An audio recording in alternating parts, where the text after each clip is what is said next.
Bom estar com vocês, meus queridos irmãos. Deixa eu começar com uma pequena história, até para eu poder relaxar aqui um pouco vocês e principalmente a mim, né? A história é a seguinte: havia um professor de física extremamente renomado. A agenda dele era muito cheia. Ele, na verdade, nem sabia muito bem para onde ele ia. Todos os dias ele tinha palestras em determinados lugares e os temas eram muito similares, mas eram temas muito profundos, muito difíceis. E ele foi ficando velho e lá pelas tantas ele já estava cansado de repetir as mesmas ideias, os mesmos conceitos, dar as mesmas aulas para auditórios diferentes, mas o mesmo conteúdo. E ele um dia estava voltando, e o motorista dele, fiel, andando com ele o tempo todo, ele estava voltando e o motorista disse: nós ainda temos uma palestra em tal lugar. Ele disse: rapaz, eu não aguento mais dar palestra, eu estou cansado. Ele disse: qual a palestra o senhor daria lá hoje? Ele falou o tema, bem complexo. E o motorista dele disse: rapaz, fique tranquilo, essa palestra eu sei de cor. Você já deu tantas vezes que eu já sou capaz de reproduzi-la aí, sem nenhuma dificuldade. E aí ele disse: você está brincando comigo? Ele disse: não, deixa que eu mando o recado direitinho. E eles trocaram então o capzinho ali, e lá vai o motorista dar a aula. E não é que o motorista se saiu muito bem? A aula dele foi perfeita, todo mundo achou ótima a aula. Até que um gaiato resolveu levantar as mãos e fazer uma pergunta. E ele não contava com aquela pergunta. E a pergunta era muito complicada. E ele não fazia a mínima ideia do que era a resposta. Ele virou e disse assim: pois bem, essa pergunta que você está fazendo é tão fácil, que eu não vou responder não. Meu motorista que anda comigo aqui vai responder para vocês. Vem cá. Eu estou quase fazendo a mesma coisa. Arival, prega aqui no meu lugar, vem cá. Ok, gente, eu queria falar com vocês sobre desencorajamento, mas a partir de um texto das Escrituras Sagradas. Vamos lá ver como é que o meu material vai funcionar aqui, ok? A partir de um texto das Escrituras Sagradas, mas antes eu queria falar um pouquinho para vocês sobre um dos problemas mais comuns que nós temos enfrentado hoje, que é a questão do desencorajamento, a questão do cansaço, a questão do estresse.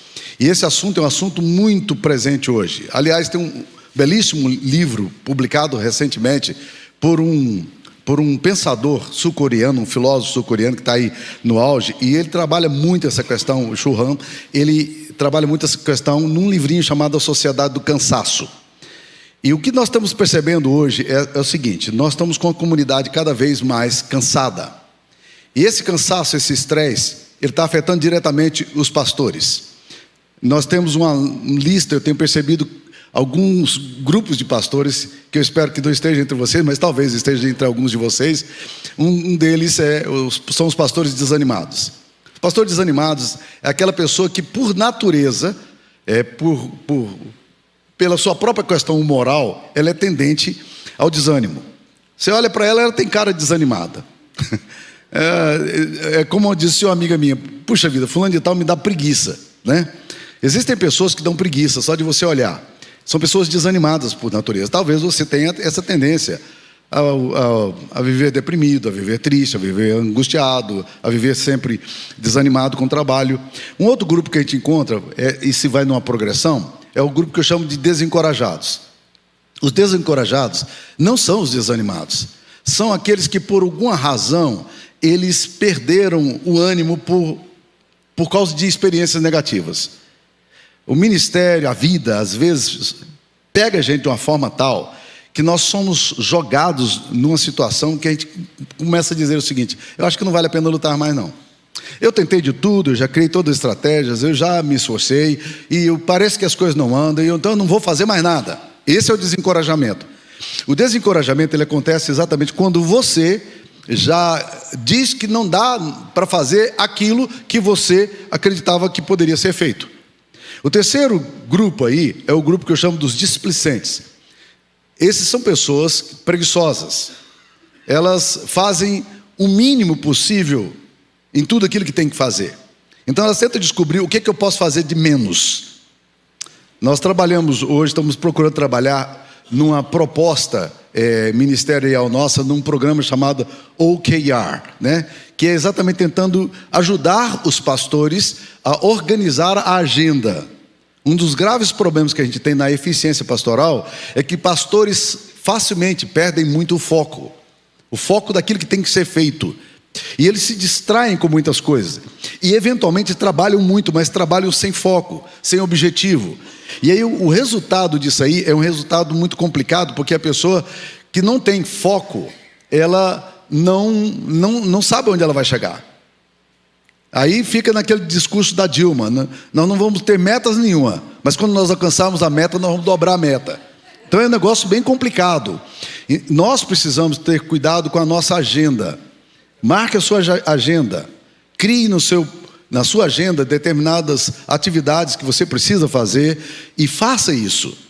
É muito importante ter foco. Eu até defendo a tese de que pastores deveriam trabalhar apenas 44 horas por semana, só. Porque eu acho que eles seriam mais efetivos, desde que nessas 44 horas eles tivessem foco no que eles fazem. Foco mesmo. Não ficar no WhatsApp o dia inteiro, não ficar no Facebook, no Instagram, que é um negócio que consome um tempo tremendo seu e te exaure energia, mas foco naquilo que é necessário. Em quê? Na oração, no estudo da palavra, no aconselhamento, na visitação.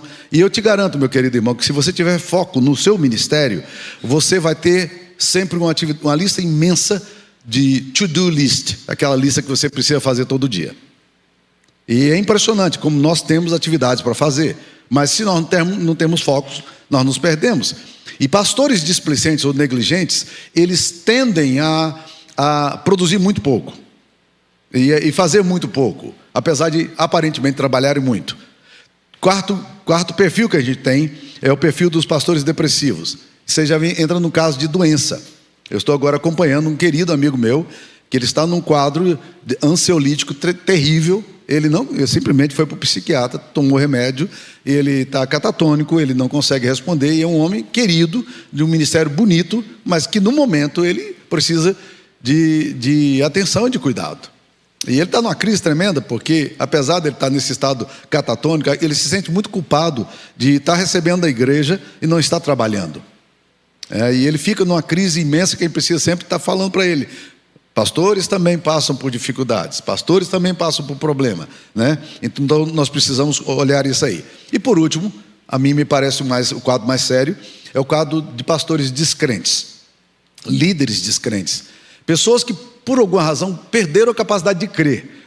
Acho que o pastor Jeremias trabalhou muito bem esse tema aqui, quando ele estava nos exortando de fato a crer que esse evangelho aqui é o poder de Deus para a salvação de todo aquele que crê, que a mensagem que nós pregamos é uma mensagem poderosa.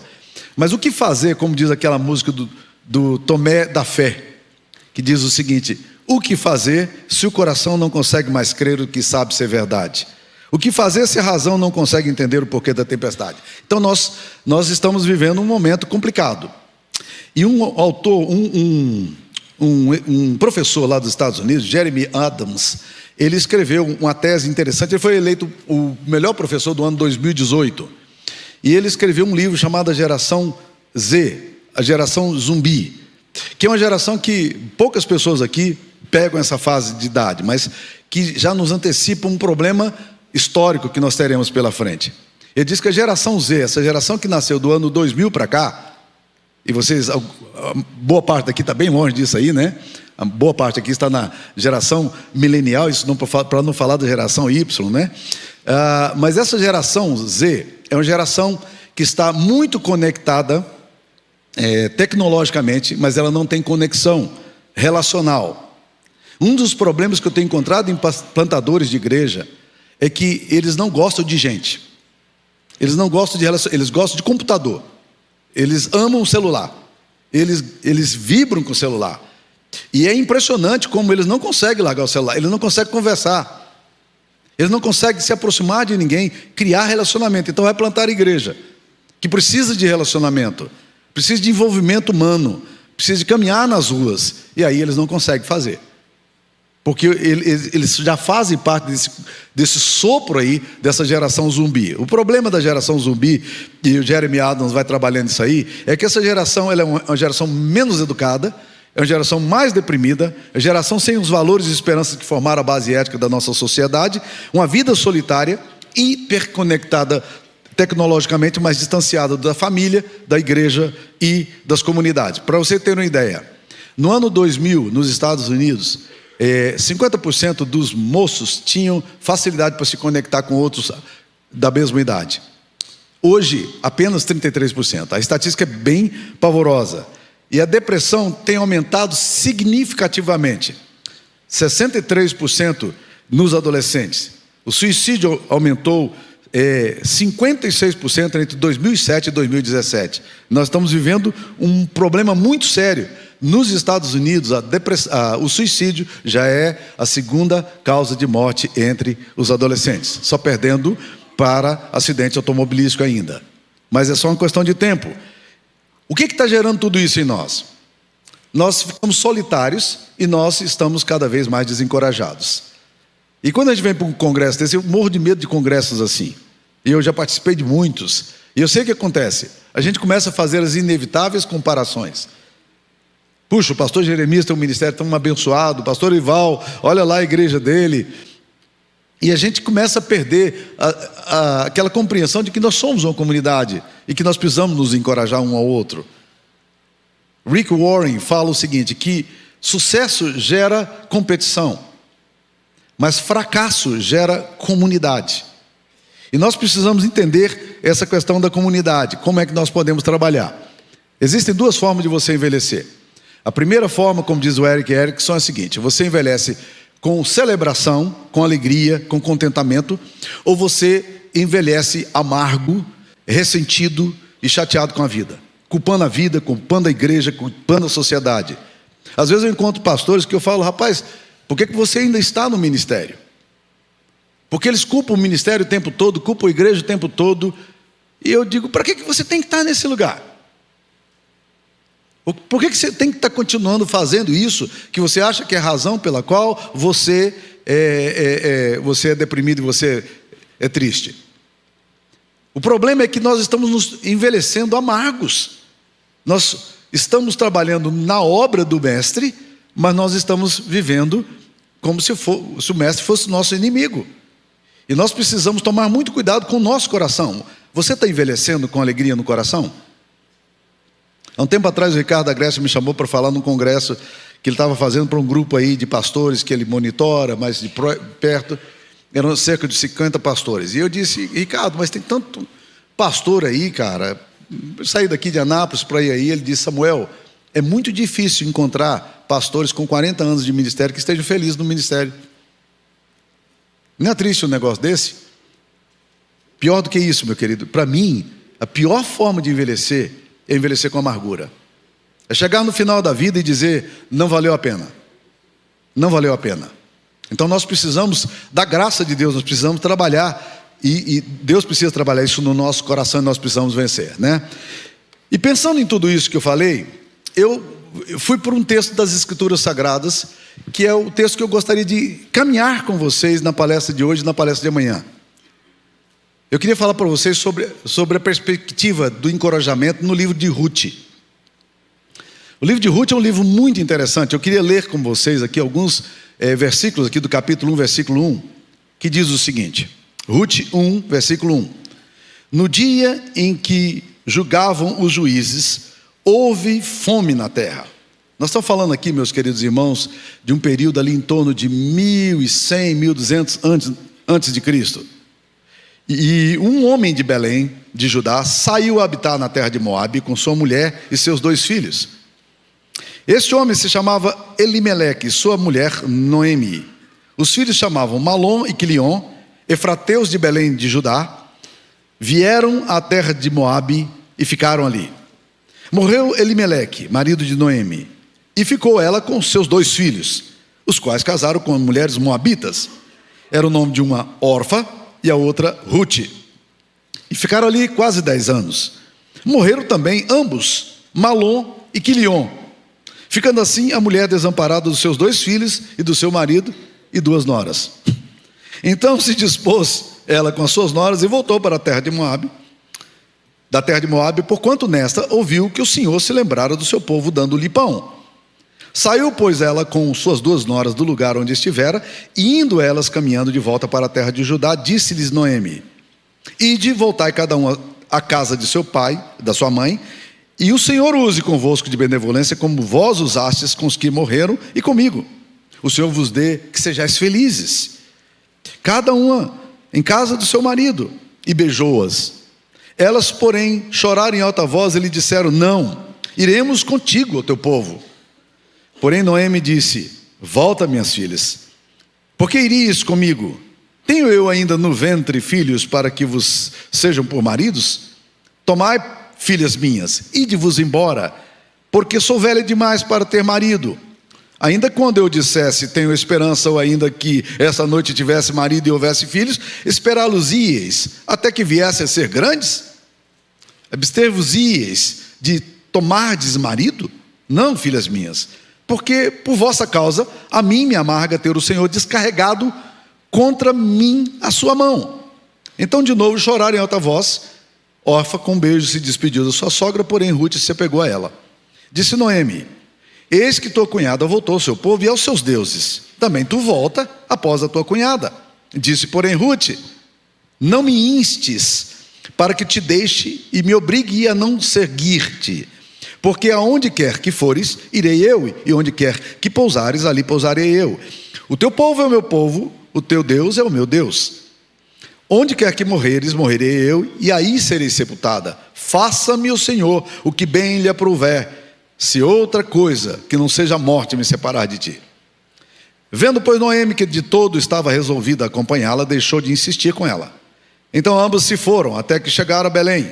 Sucedeu que chegaram ali, toda a cidade se comoveu por causa delas, e as mulheres diziam: não é essa Noemi? Porém ela lhes disse: não me chameis Noemi, chamai-me Mara, porque grande amargura me tem dado o Todo-Poderoso. Ditosa eu parti, porém o Senhor, Yahvé, me fez voltar pobre. Por que, pois, me chamareis Noemi, visto que o Senhor se manifestou contra mim, e o Todo-Poderoso me tem afligido?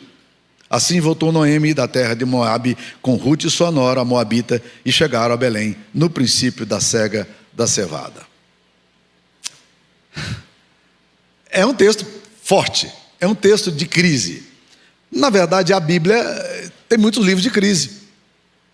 Se você lê o livro de Eclesiastes é o proto-existencialista. É o primeiro livro da história sobre existencialismo jamais escrito. Essa questão do filósofo Heráclito, da filosofia do vir a ser, que vem acontecer na época de Platão, o pensamento cíclico da história de Platão, tudo isso já estava lá, já está presente no livro de Eclesiastes. A ideia do niilismo, que brotou agora na década de 60, no existencialismo de Jean-Paul Sartre, de Heidegger, tudo isso já está lá no livro de Eclesiastes. O livro de Eclesiastes é um livro de crise. Na verdade, a gente não entende muito bem o livro de Eclesiastes, porque ele começa dizendo: vazio de vazio, diz o pregador, tudo é vaidade. Mas a palavra vaidade ali não significa vaidade no sentido de uma pessoa que gosta de usar uma roupa bonita, um metro mena, alguma coisa assim. Não. O termo vaidade ali é muito mais sério e complexo, porque ele vem de hevel, no hebraico, que significa bolha de sabão. A coisa que você olha, você pega, você diz: opa, esse negócio aqui está brilhando, e quando você encosta faz, estoura. É isso que ele está falando. Não tem nada consistente. Tudo que é sólido se desmancha no ar. Essa frase, na verdade, foi usada por Karl Marx também. É muito interessante pensar nisso, meus queridos irmãos. É um livro de crise. Vai para o livro de Abacuque. O profeta Abacuque está orando porque ele vê os inimigos vindo na direção, os assírios vindo na direção do povo de Israel, e diz: ó Deus, liberta o teu povo, ó Deus, resgata o teu povo, ó Deus, não permita essa tragédia. E Deus, em absoluto silêncio, até que Deus resolve respondê-lo. Ele diz: vede, maravilhai-vos, admirai-vos entre vós, porque faço entre vós coisa que nenhuma outra geração viu. Aí o profeta se encheu de uma alegria tremenda. Ele disse: glória a Deus, Deus me ouviu finalmente. E Deus disse: pois eis que eu suscito os caldeus, nação amarga e impiedosa, que varre a terra sem piedade. Deus demora para responder, e quando responde o contrário daquilo que ele pediu. E ele tem que elaborar essa crise. O livro de Rute, meus queridos irmãos, é um livro de crise. Leia o livro de Rute para vocês verem. Na verdade, o livro de Rute é um testamento contra a situação de desespero e desencorajamento. E eu queria então pensar com vocês sobre esse livro de Rute, na perspectiva do desencorajamento. Eu queria trabalhar com vocês porque Há uns dias atrás eu estava conversando com um amigo meu, querido, não é pastor, e ele me disse uma coisa que eu disse, querido, isso é muito sério. Ele disse, eu estou ficando velho. Eu estou cada vez mais cético, mais cínico e mais grosso. Eu falei, essa não é uma perspectiva de um homem de Deus. Essa não deve ser a perspectiva nossa. Então, como enfrentar essa brutal realidade do desencorajamento? Como lidar com isso? O livro de Ruth é um livro de dores, é um livro de crise. E eu sei o que é plantar igrejas, porque eu caminhei e caminho por esse processo há muito tempo. Em 1994, a PCA estava querendo um pastor para plantar igreja na região de Newark, em New Jersey, perto de Princeton ali. E eu fui convidado para ir para lá, pela Mission to North America. E eu fui para plantar igreja e havia um grupo base ali de 13 pessoas. Depois de 4 meses de muito esforço, a minha igreja tinha crescido bastante, metade dela tinha me largado. Literalmente, metade dela. Eu tinha 6 casais, 3 foram embora. E eu estava ali desesperado com aquele negócio, eu nunca tinha visto aquilo. Aquilo me angustiava, e eu comecei a me perguntar, cara, por que eu estou aqui nos Estados Unidos? O que eu estou fazendo? O que me trouxe para cá? Os meus motivos foram corretos? E a crise missiológica, missionária no coração, estou no lugar certo, fazendo. Eu chegava na minha igreja, era pastor da igreja da Gávea no Rio, uma igreja que me amava, eu tinha um público certo para ouvir, chegava lá, não tinha ninguém para me ouvir. Eu saía distribuindo folheto na rua e chorando. Um dia, depois dessa ruptura de 3 casais que saíram de uma vez da igreja, eu falei para Sara, bem, eu preciso orar, eu preciso buscar a Deus, eu estou mal. Ela estava muito mal também. Me lembro da minha filha, que foi membro dessa igreja aqui, a Priscila. Ela tinha 6 anos de idade, e ela, vendo a tristeza da gente, um dia ela chegou e falou, pai, não fica triste não. A Bíblia diz que onde estiver 2 ou 3 reunidos em meu nome, o Senhor vai estar. Nós somos 4. Eu, você, mamãe e o Mateus. Eu disse, bem, eu preciso gastar um tempo com o Senhor, eu preciso ouvir a voz de Deus, está muito pesado. E me lembro direitinho de pegar a Bíblia, eu fui jejuar, eu disse, eu não converso com ninguém hoje, eu vou ficar no quarto, sentei lá no quarto, no cantinho, humilhado e quebrado. Eu queria ouvir o Senhor. Peguei uma caneta, uma folha, um bloquinho, levei para lá, a Bíblia, era o que eu queria. Eu precisava ouvir a Deus. Eu orava e lia a Bíblia. Eu orava e lia a Bíblia. Eu orava e lia a Bíblia. Fala comigo, Senhor. Eu preciso ouvir tua voz. Fala comigo, Senhor. Fala comigo, Senhor. Até que eu bati num texto que transformou minha história e me levantou. Esse texto é um texto que se encontra em 1 Coríntios capítulo 9, versículo 10. Se eu fosse pentecostal, eu diria que Deus me falou. Mas como eu não sou pentecostal, eu sou reformado, eu vou falar uma outra coisa para você. Deus me falou o seguinte, né? Entenderam? Essa questão de semântica é complexa, cara, né? Vamos lá. 1 Coríntios 9, 10. Olha o que a palavra de Deus fala a nós, pastores. Ou é seguramente por nós que ele o diz, certo que é por nós que está escrito, pois o que lavra, cumpre fazê-lo com esperança, o que pisa o trigo, faça na esperança de receber a parte que lhe é devida. O que diz o texto aqui, meus queridos?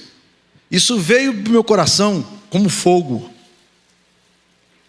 O que semeia, cumpre fazê-lo com esperança. E o Espírito de Deus começou a dizer para mim, Samuel, você não tem fé. Você não semeia com esperança. Você não tem expectativa de colheita. Você é um tolo. Qual é o lavrador que joga a semente no chão e não espera que o seu fruto, que a sua semente frutifique? Quem semeia tem que fazer com esperança. Talvez esse seja um dos grandes problemas da nossa vida. Nós não cremos no poder da palavra. Nós não cremos no poder do Evangelho. Nós não cremos nessa palavra que nós anunciamos e dizemos que é verdadeira. Então, o livro de Ruth vai me trazer para esse ponto aqui, para eu tentar entender um pouco. E quando você lê o livro de Ruth, você tem 4 capítulos. E cada um do capítulo, se você perguntar para mim o que diz o livro de Ruth, eu vou dizer, depende do capítulo que você está lendo. O primeiro capítulo de Ruth, o que nós lemos aqui é o seguinte: a vida é uma tragédia. Leia a história com atenção. É até irônico, porque é um teatro do absurdo o que acontece aqui. Onde é que ela mora? Ou morava? Belém. O que significa Belém? Casa de pão. Mas na casa de pão não tem pão. Não é irônico? Na casa de pão não tem pão. No coração dos homens que anunciam esperança não há esperança. No coração dos homens de fé e de espiritualidade não há fé nem espiritualidade. É ironia. Essa questão doida da vida. Eles mudam para um país que eles não gostam das pessoas. Os moabitas eram conhecidos porque as meninas moabitas eram horríveis no seu comportamento. Isso já vem da ancestralidade. Elas são descendentes de Ló. Moabe, os moabitas e os amonitas. E vem aí essa geração doida, de gente maluca.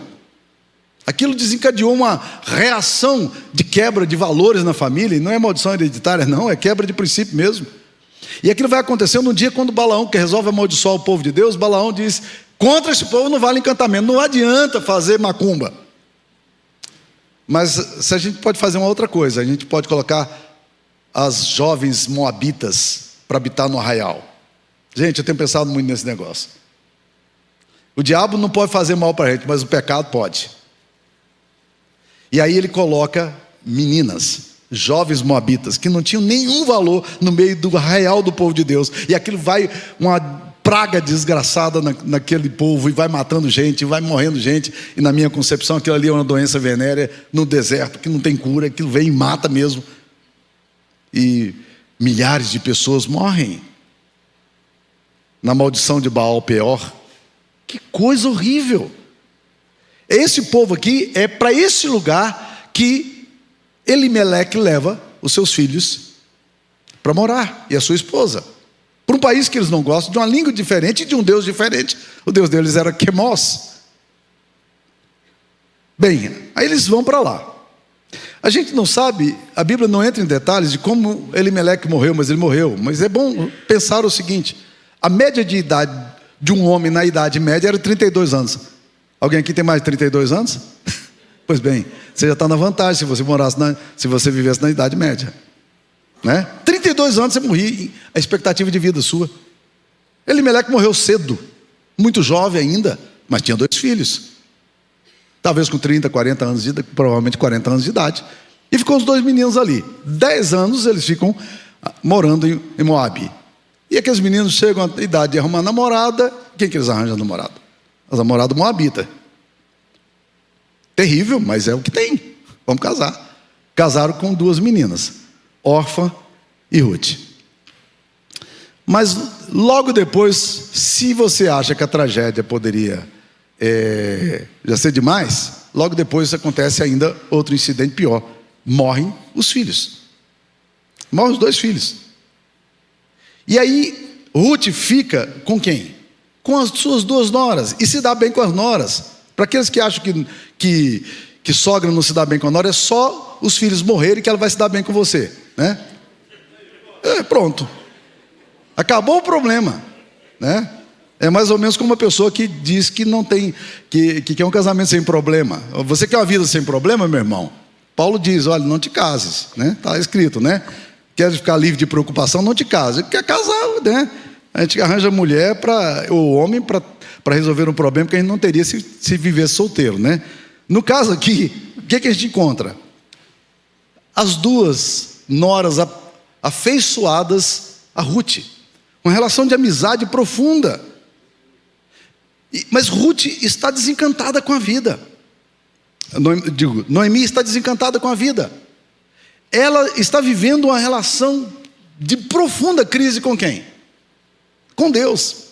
Tanto é que ela não se esforça para que as meninas venham com ela para se tornarem parte do povo de Deus, da herança do povo de Deus. Diz: volta para o seu Deus. Porque para ela, voltar para Quemós ou estar com Yavé, tanto fazia, era tudo a mesma coisa. O coração dessa mulher de fé, Noemi, é um coração destroçado.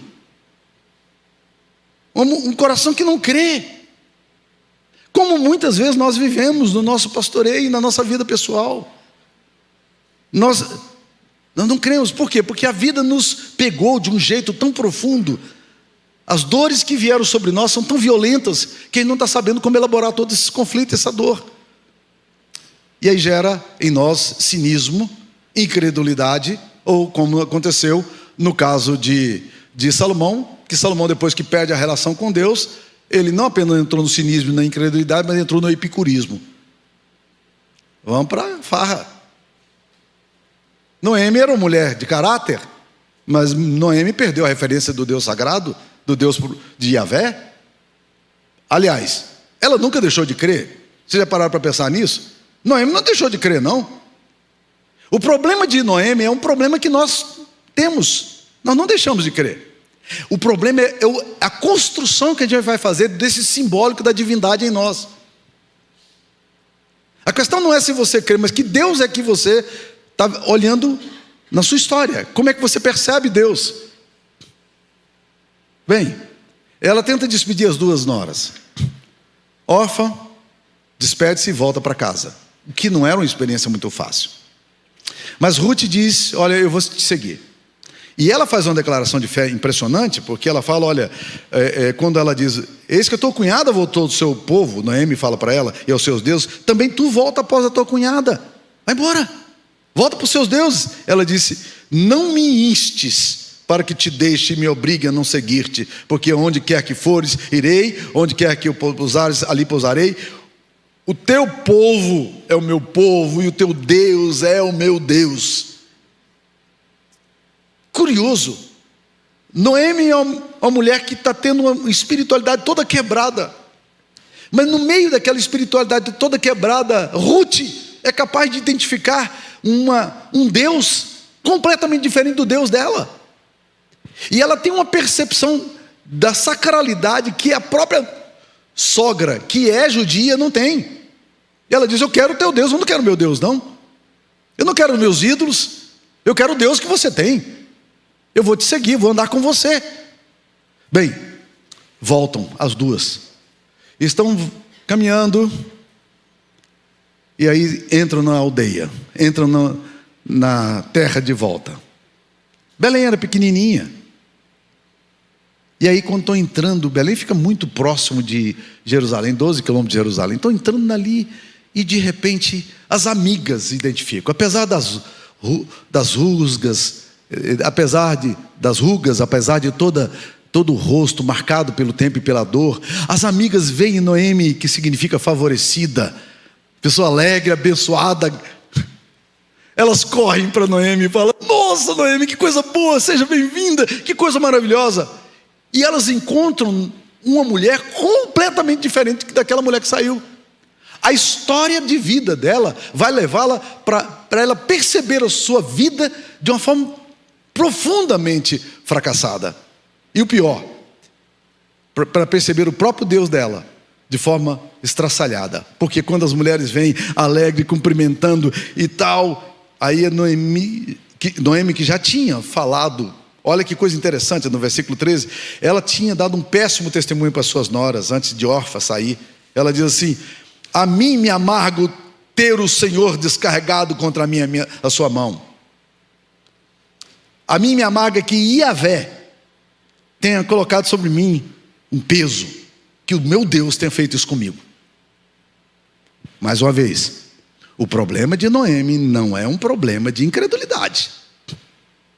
O problema dela é um problema parecido com o de Jonas. Lembra de Jonas? Jonas nunca deixou de crer em Deus. Quando Deus se aproxima dele na amargura dele e tenta conversar com ele, acontecem diálogos muito interessantes. E 2 diálogos aparecem lá no capítulo 4. No versículo 4, Deus chega para Jonas e fala assim: o meu profeta, o meu pastor, o meu plantador de igreja, por que você anda irado assim? Por que você está com o seu rosto assim? É razoável a tua ira? O jeito que você anda? No versículo 9, Deus vai perguntar de novo a Jonas a mesma coisa, do mesmo jeito. Só que agora, no versículo 9, Jonas já está preparado para responder a Deus. Aí quando Deus pergunta assim, é razoável a tua ira? Ele fala para Deus o quê? É razoável minha ira até a morte. Não foi isso, olha que loucura que nós construímos na nossa mente. Presta atenção, porque isso é um mecanismo inconsciente complexo que você pode desenvolver na sua história, uma relação de raiva contra Deus inconsciente ou consciente, porque a sua vida é uma tragédia, porque as coisas não estão andando como você gostaria que andasse. E ele então fala para Deus, não foi isso que eu te disse? Nós já tivemos uma conversa sobre esse assunto. Não foi isso que eu te disse quando saí de lá? Quando o Senhor me mandou vir para cá? Porque eu sabia, e aí os pressupostos dele são muito interessantes. O que ele sabe sobre Deus? Vamos lá. Eu sabia que o Senhor era um Deus perdoador, clemente, misericordioso, que se arrepende do mal. Por isso me adiantei fugindo para Tarsis. Sabe por que eu me mandei? Porque eu não gosto do jeitão do Senhor. O que faz com missionários, plantadores de igreja, pastores, membros de igreja, quando eles começam a ter raiva de Deus? Não perde a fé, não. Continua crendo. Só que a relação aqui agora é uma relação ambígua. Alguns continuam crendo em Deus, mas com raiva de Deus. Há um tempo atrás eu estava lendo a história de um dos grandes cartunistas do Brasil, Milor Fernandes. Milor Fernandes era descendente de espanhóis. E os seus pais vieram para cá. Ele já nasceu no Brasil quando ele tinha 1 ano de idade. Caçulinha da família. Com mais 3 irmãos, 4 irmãos da família. O pai dele morre. A mãe, com 27 anos, tem que cuidar da família. A casa deles no Meia foi dividida ao meio para eles poderem alugar parte para poder ajudar o sustento da casa. E a mãe dele teve que se tornar costureira, mas o quadro não pararia aí. Porque aos 11 anos de idade, morre sua mãe também. Morre de câncer. E aí ele disse que foi morar com a avó, que morava no fundo do quintal do tio Francisco. E quando ele chega ali, ele descobre a dor do abandono, ao ver que o tio Francisco pegava o bife e colocava um bife no prato dos seus filhos, mas não dava para ele, que era órfão. Aí ele diz o seguinte: naquela hora eu cheguei à conclusão clara e inequívoca de que Deus não existe. No caso de Noemi continuou crendo. Se você olha para o capítulo 1 aqui, a vida é uma tragédia. Aí as amigas chegam abraçando e cumprimentando Noemi. Olha lá no versículo 20. Olha que loucura, a resposta seca, grossa dela. Porém ela lhes dizia, e era uma coisa que insistia, ela falava sempre: não me chameis favorecida, agraciada, abençoada. Eu não sou. Chamai-me Mara. Por quê? Por que eu quero que vocês me chamem de Mara? Porque grande amargura me tem dado o Todo-Poderoso. O Todo-Poderoso poderia ter feito de forma diferente, mas não fez.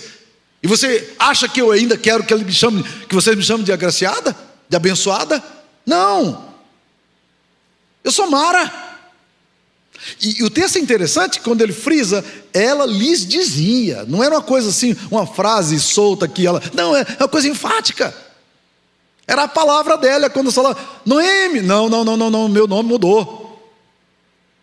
Eu não sou Noemi coisa nenhuma. Eu sou Mara, é assim que eu quero que vocês saibam que eu sou, porque Deus arrebentou com a minha vida. A mão do Senhor veio sobre mim. Essa vida é uma tragédia. Olha o versículo 21. Ditosa eu parti. O que não é verdade, ela não saiu ditosa. Ela saiu no meio de uma depressão financeira. Ditosa eu saí, porém o Senhor me fez voltar pobre. Por que, pois, me chamareis Noemi, visto que o Senhor se manifestou contra mim e o Todo-Poderoso me tem afligido? Assim voltou Noemi da terra de Moabe com Ruth, sua nora moabita, e chegaram a Belém no princípio da cega da cevada.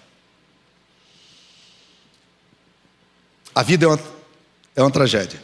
Se você ler o capítulo 1, é isso aqui.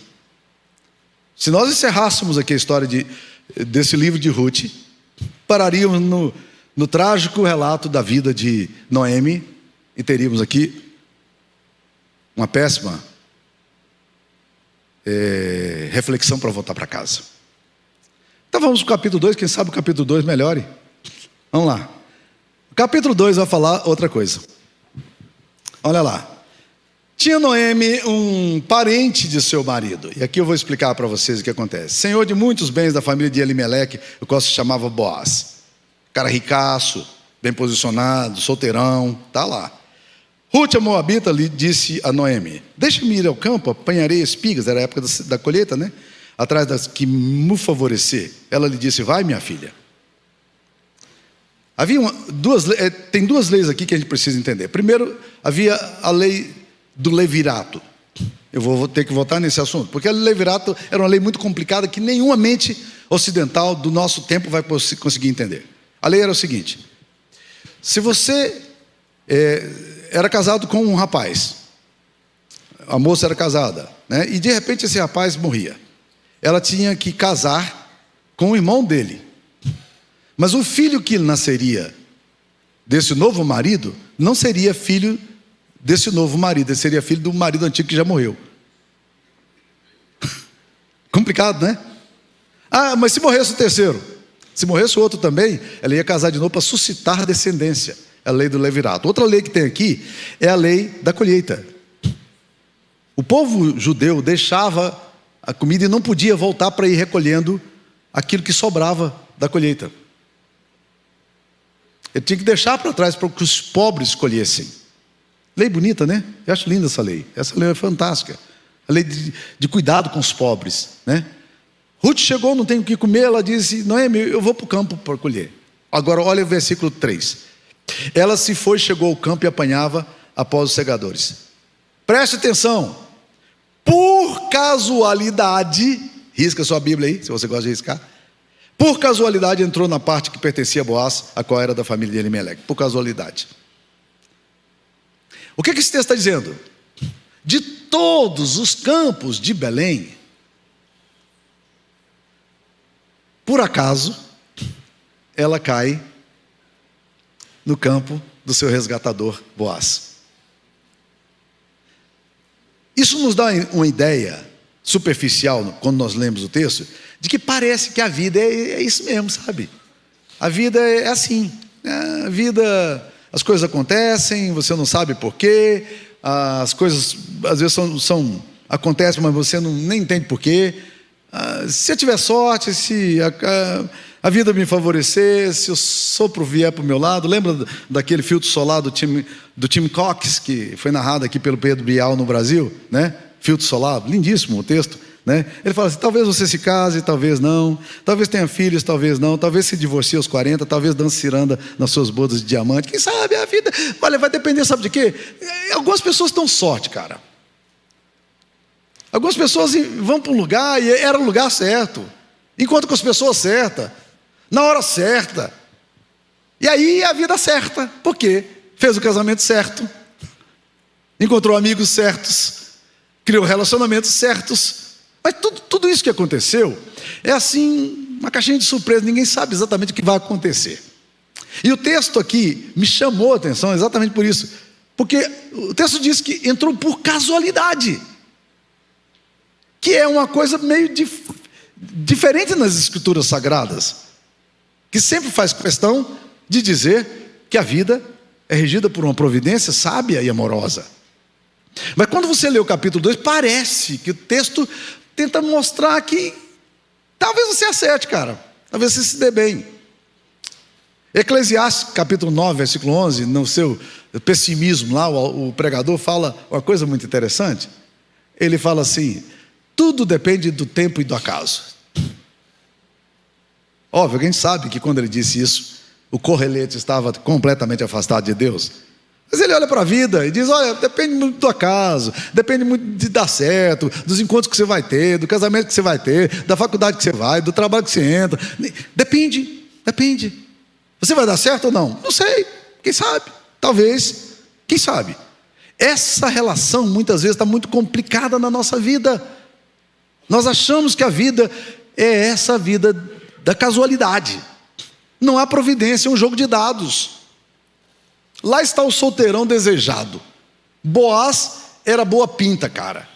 Boaz, toda menina queria casar com aquele cara. E ele era durão. Ele não casava. Os anos foram passando, não aparecia um pretendente. Mas olha o que acontece. Por casualidade, ela entra no campo de Boaz, que é o resgatador dela. Alguém disse uma vez, pastor, como é que esse negócio de jogar dados aí na Bíblia? Porque a Bíblia tem alguns incidentes de jogar dado, né? Vamos escolher o jogar dado aqui para ver se dá. Jonas é assim, né? Vamos jogar dado, ver se funciona. E eu li uma vez uma frase fantástica do Ravi Zachariah, que ele fala o seguinte: Deus controla até os dados. Deus controla até os dados. Então, olha aqui, ela entra no campo de Boaz, aquele solteirão, e quando o cara olha para aquela mulher, olha a pergunta que ele faz. Ruth devia ser muito bonita, muito atraente, porque no versículo 5 ele perguntou Boaz ao servo encarregado do segador: de quem é essa moça?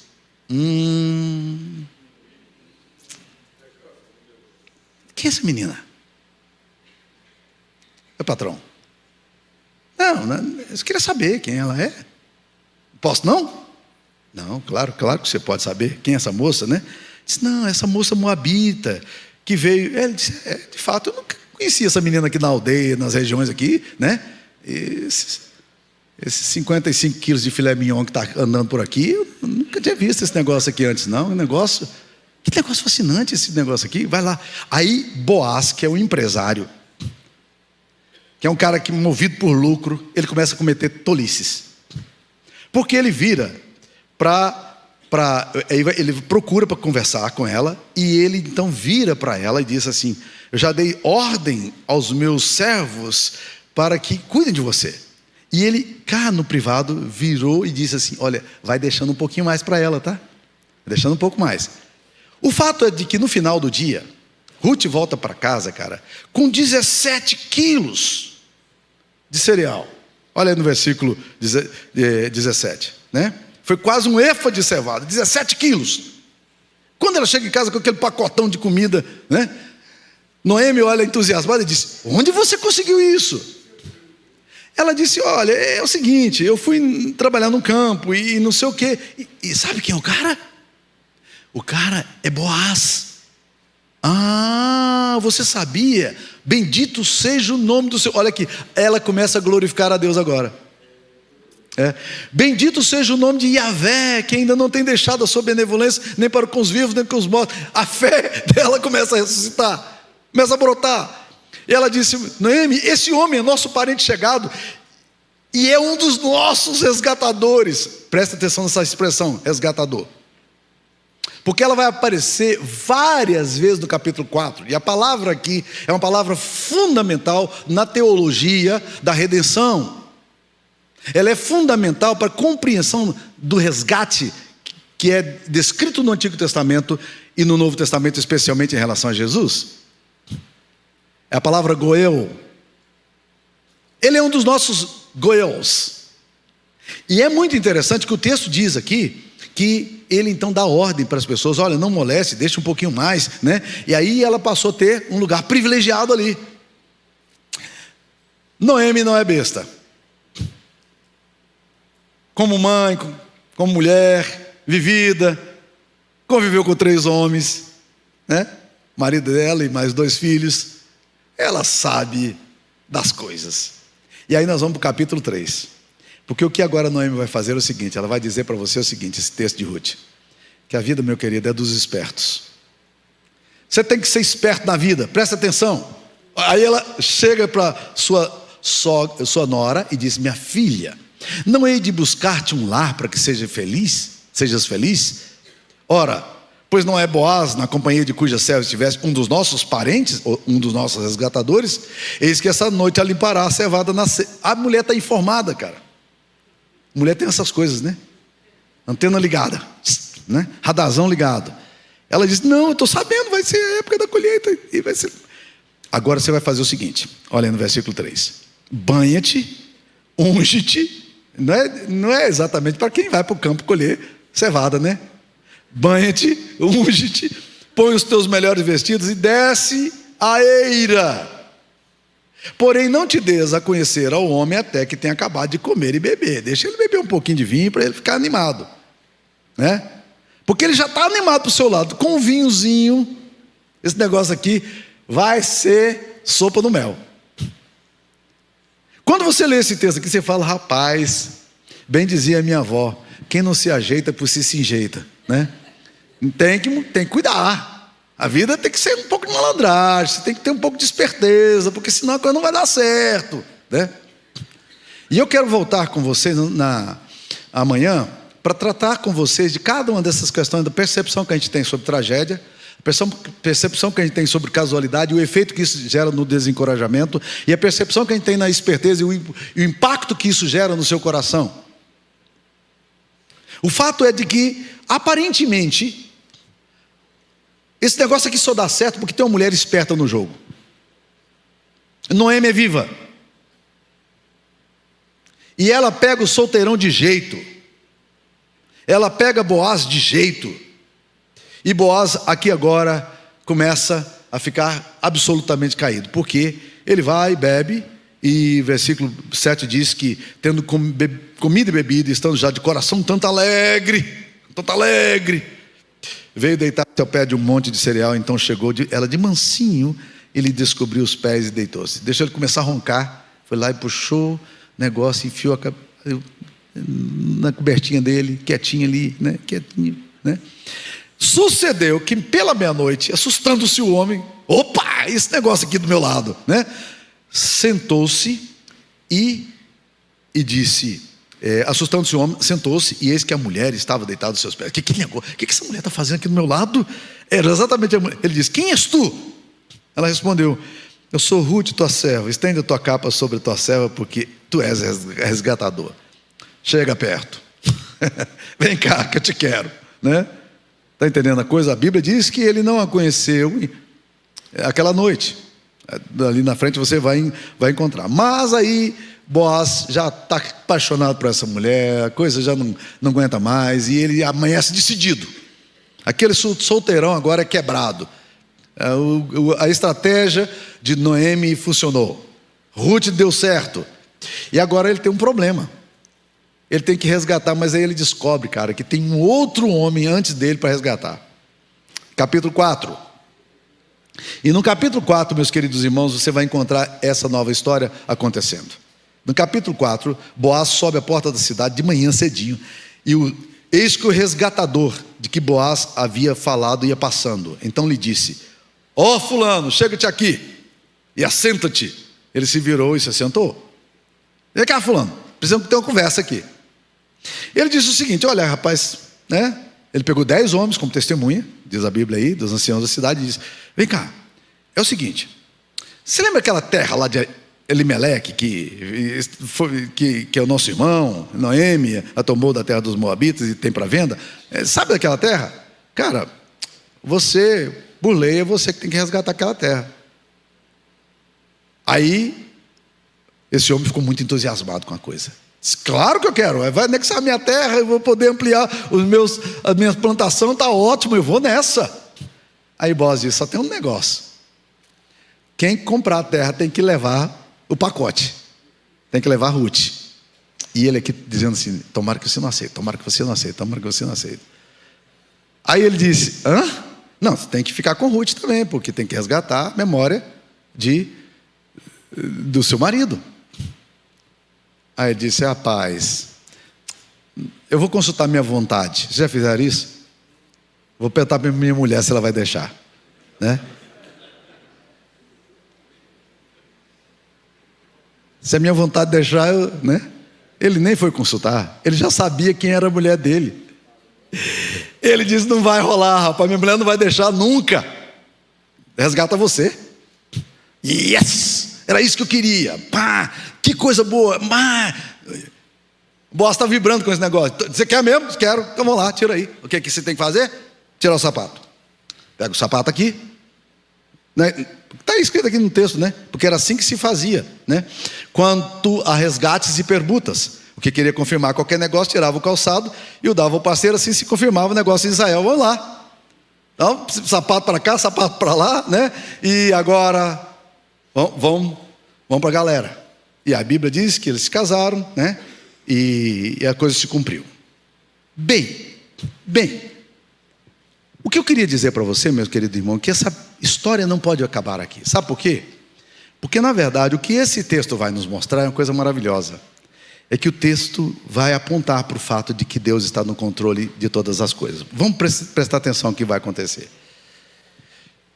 Boaz se casa com Ruth.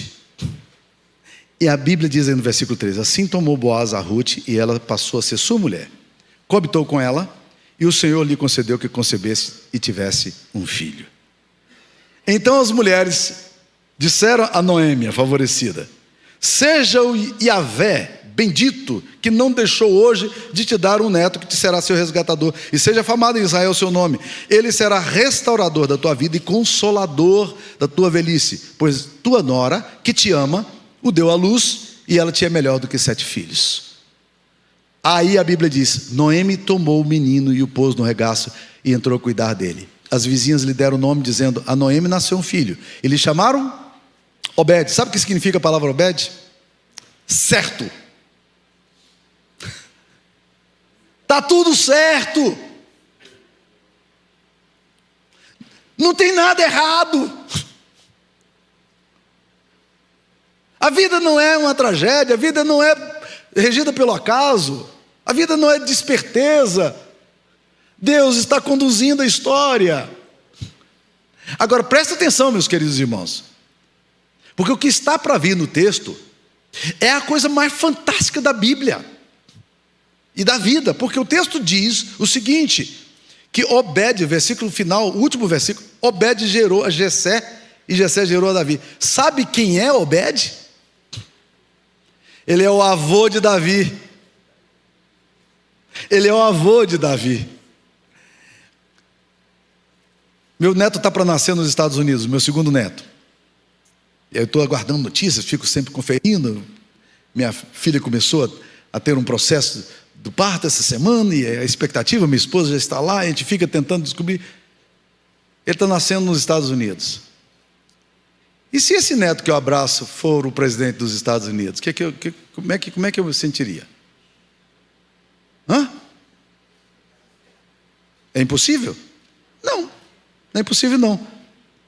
Agora o que surpreende o texto, meus queridos irmãos, é que Noemi, a mulher que diz que Deus pisou nela, que Deus arrebentou com a vida dela, a quem ela despeja toda amargura e ódio contra Yahvé, esse Deus é o Deus que restaura a vida dela.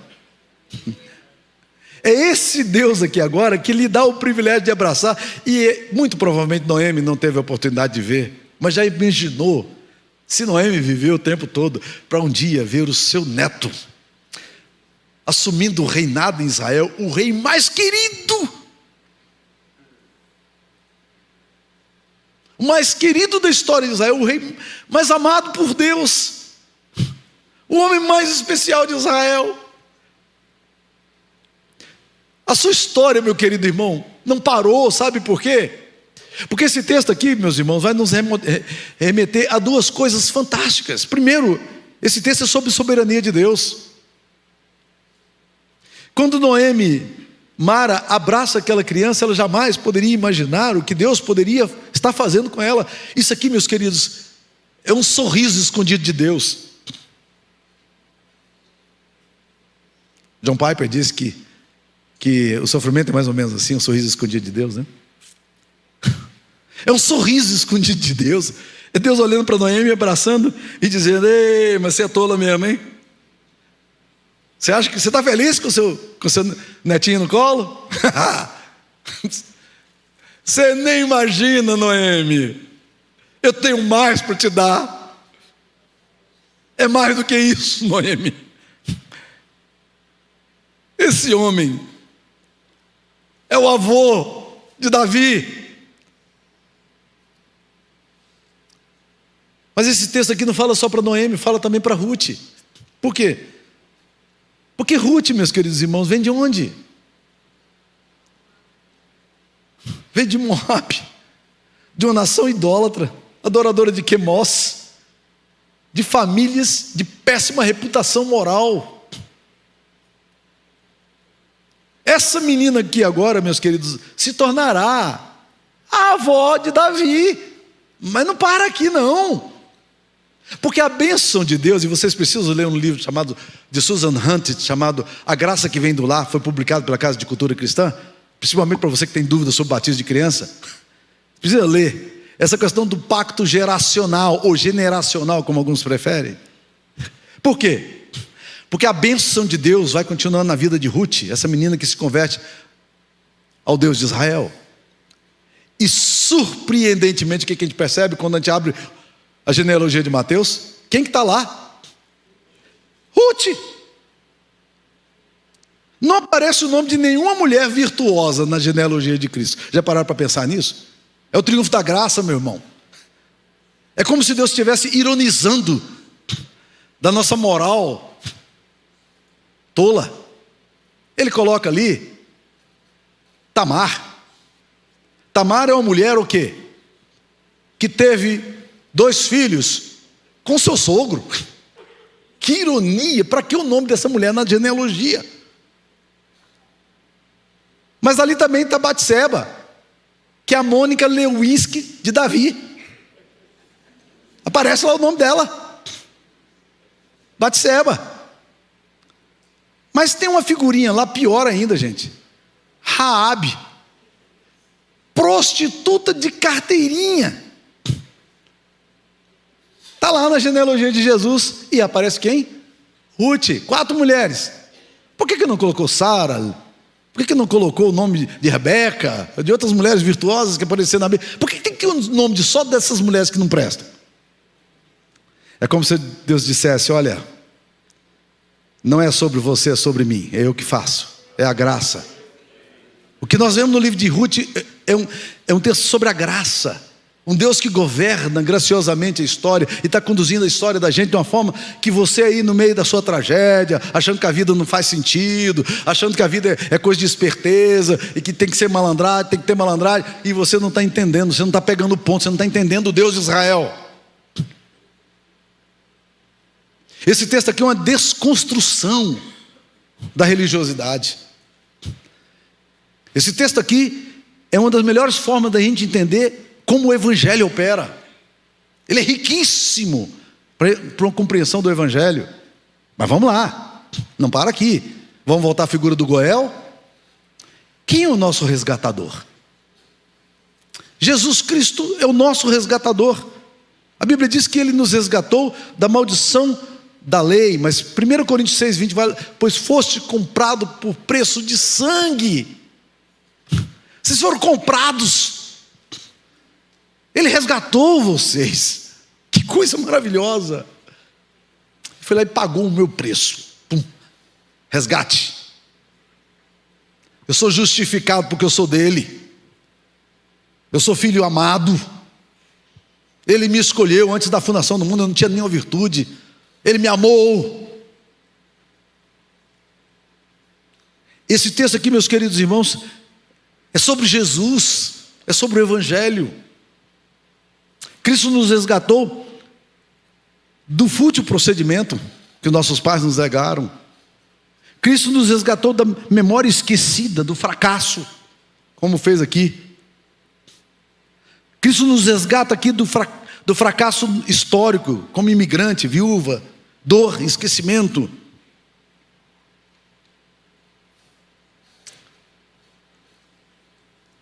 Eu compartilhei para vocês a minha dor plantando igreja ali em Newark. A igreja está lá até hoje, graças a Deus, pela misericórdia do Senhor. Temos uma igreja, um templo construído, uma comunidade forte, vibrante, graças a Deus. Tempos depois, a missão me levou para trabalhar em Boston. Eu fui pastorear em Boston, num projeto já multicultural. Já não era só étnico, mas multicultural. Fui trabalhar ao lado de um cara que seria depois o executivo pastor do Tim Keller, Terry Geiger, meu companheiro lá de ministério. E ali em Boston, nós fomos a primeira PCA, Presbyterian Church in America. Éramos uma igreja basicamente de imigrantes, com cerca de 20 americanos. Quando o Terry saiu, nós fomos a Norte Carolina do Norte, trouxemos um outro pastor, Rick Downs, para substituí-lo. E Deus começou a fazer um ministério maravilhoso ali naquela região. No tempo que eu estive ali, nós plantamos uma igreja em Framingham, que é a maior igreja da região de Framingham, onde 20% da população é brasileira. O melhor templo da cidade é o pastor Manuel de Oliveira, que é pastor dela. Foi uma congregação que nós plantamos quando nós estávamos lá. Nós plantamos uma igreja em Marlboro, uma belíssima igreja lá hoje. Nós plantamos uma igreja em East Boston, que se fundiu posteriormente com a igreja de que eu era pastor, mas foi plantada no meu tempo. Plantamos uma igreja em Connecticut, que está lá até hoje, né? Mas o que mais surpreende quando a gente olha a história nossa hoje é o que Deus fez com o lado americano da congregação. Hoje nós somos 16 igrejas que saíram da igreja Cristo Rei, ou Christ the King. 16 igrejas americanas e 5 igrejas brasileiras. Na minha dor e no meu choro, aquele dia que eu me sentei calado lá no quarto, eu jamais poderia imaginar o que é que Deus estava querendo fazer com a minha história. E a bênção que Deus me daria de alegria de poder relatar isso aqui para vocês hoje. Você está no seu campo hoje, desanimado, desencorajado, abatido. Semeie com esperança, meu irmão. Semeie com esperança. Você não sabe quem é que está sentando no seu colo hoje. Quem é que Deus está te dando como ovelha hoje?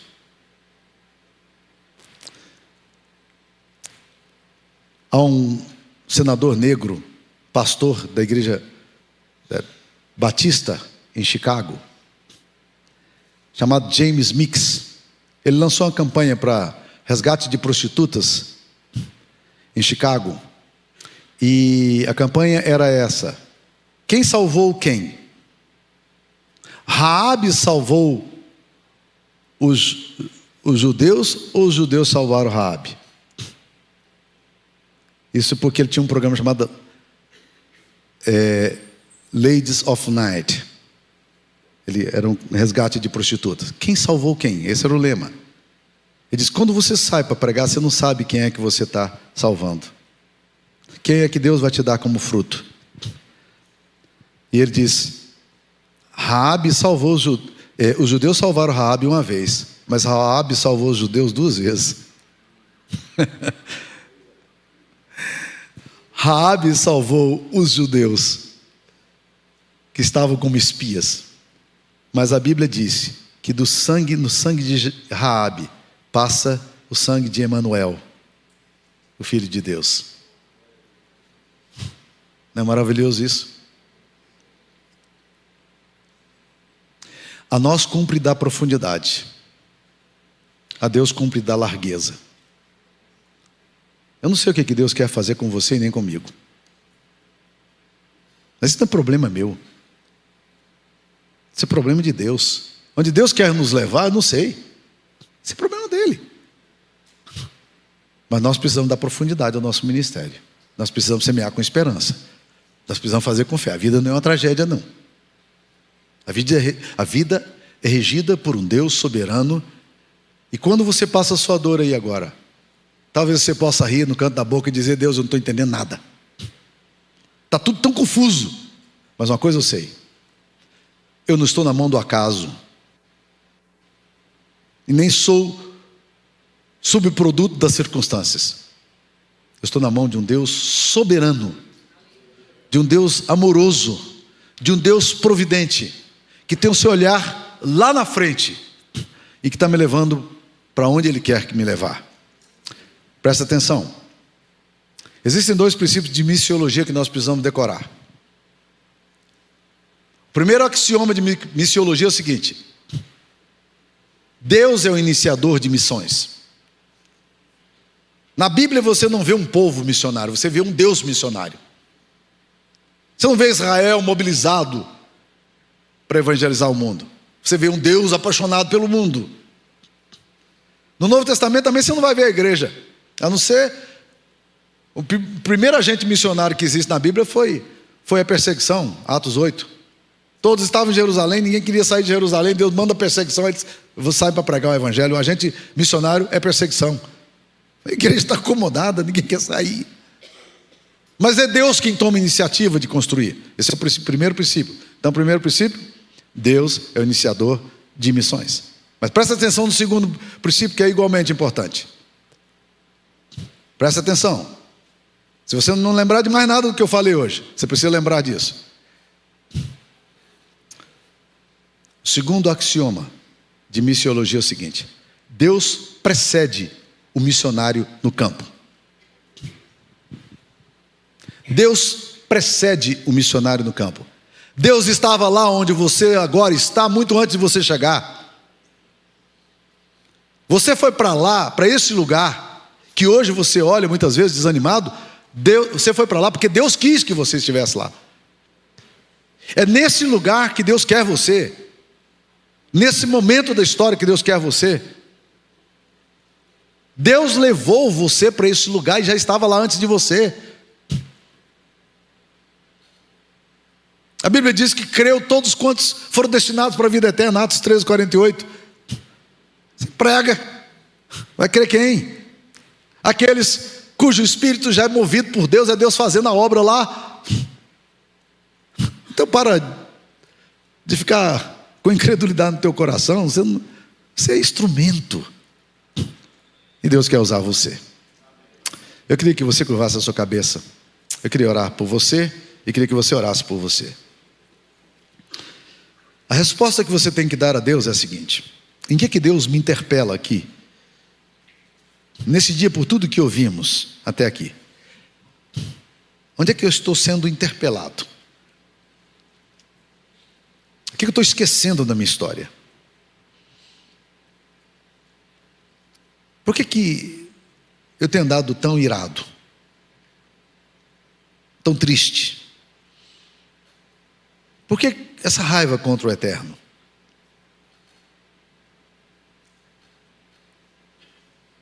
Por que estás abatido a minha alma?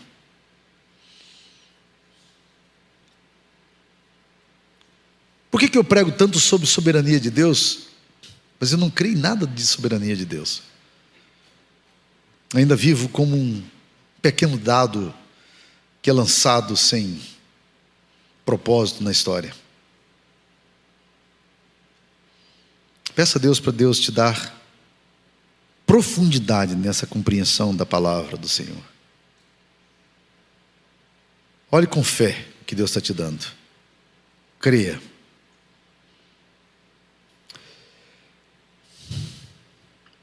Senhor, o tema que o Senhor colocou no coração da liderança desse congresso é encorajamento. E certamente, Pai querido, isso veio porque o Senhor mesmo colocou isso no coração dessa liderança, para que tantas vidas pudessem ser abençoadas. Deus querido, que o fogo do Teu Espírito, a graça do Evangelho, as verdades das Escrituras Sagradas possam nos renovar aqui nessa tarde. Ó Deus querido, encharca o nosso coração de esperança. Deus, tira o nosso foco da dor, da tragédia, da casualidade, da esperteza, e dá-nos, ó Deus, um foco naquilo que o Senhor é, um Deus amoroso, bom, e um Deus providente e sábio.